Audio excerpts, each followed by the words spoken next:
भारत का वो हिस्सा जिसे लाल गलियारा कहा जाता है, जहां घने जंगलों की सरसराहट के बीच बंदूकों की गूंज दशकों तक सुनाई देती रही। 1967 में पश्चिम बंगाल के एक छोटे से गांव नक्सलबारी से उठी एक चिंगारी ने आधे भारत को अपनी चपेट में ले लिया। लेकिन क्या यह वाकई जल, जंगल और जमीन की लड़ाई थी, या फिर सत्ता हथियाने का एक खूनी खेल? लाल विचारधारा, जमींदारों के जुल्म के खिलाफ किसान उठ खड़े, नेतृत्व कर रहे थे चारू मजूमदार और कानू सान्याल। विचारधारा आई माओ से तुंग से कि सत्ता बंदूक की नली से निकलती है।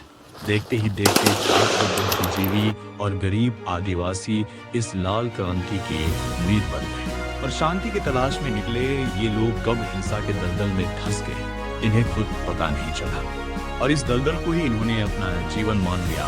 सरकारी नीतियों, सरकारी राजनेताओं, सरकारी तंत्र के खिलाफ हो गए। खिलाफ इस कदर हुए कि ये समाज अब धीरे धीरे सेना व अर्धसैनिक बल के जवानों को शिकार करने लगे। दंतेवाड़ा का वो काला दिन जब 76 सीआरपीएफ जवान शहीद हुए, झीरम घाटी का वो खौफनाक बंजर जिसने छत्तीसगढ़ की पूरी राजनीतिक लीडरशिप को खत्म कर दिया। नक्सलवाद भारत सरकार के लिए सबसे बड़ी आंतरिक चुनौती बन गया। विकास थम गया, स्कूल उड़ा दिए गए और सड़कों की जगह बारूदी सुरंगों ने ले।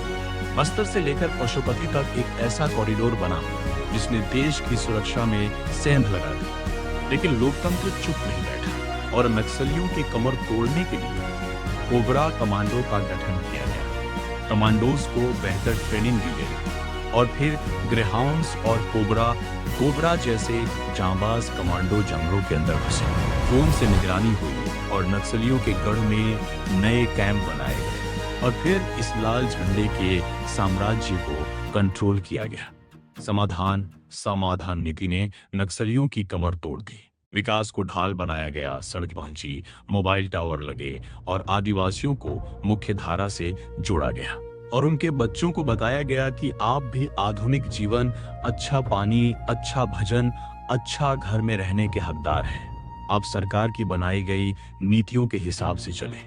सरकार आपको हर सहायता मुहैया कराएगी। सरकार आपको आपका हर हक दिलाएगा, समाज में सम्मान दिलाएगी। और अब 31 मार्च 2026 गृह मंत्री अमित शाह ने संसद में वो ऐलान कर दिया है जिसका देश को दशकों से इंतजार था। नक्सलवाद का पूर्ण खात्मा, बंदूकें सरेंडर हो रही हैं और तिरंगा अब उन कोनों में भी लहरा रहा है जहां कभी नक्सलियों का कानून चलता था।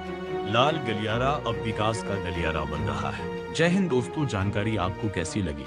ऐसे ही रोचक कहानियों के लिए आप untold.inside पर बने रहिए।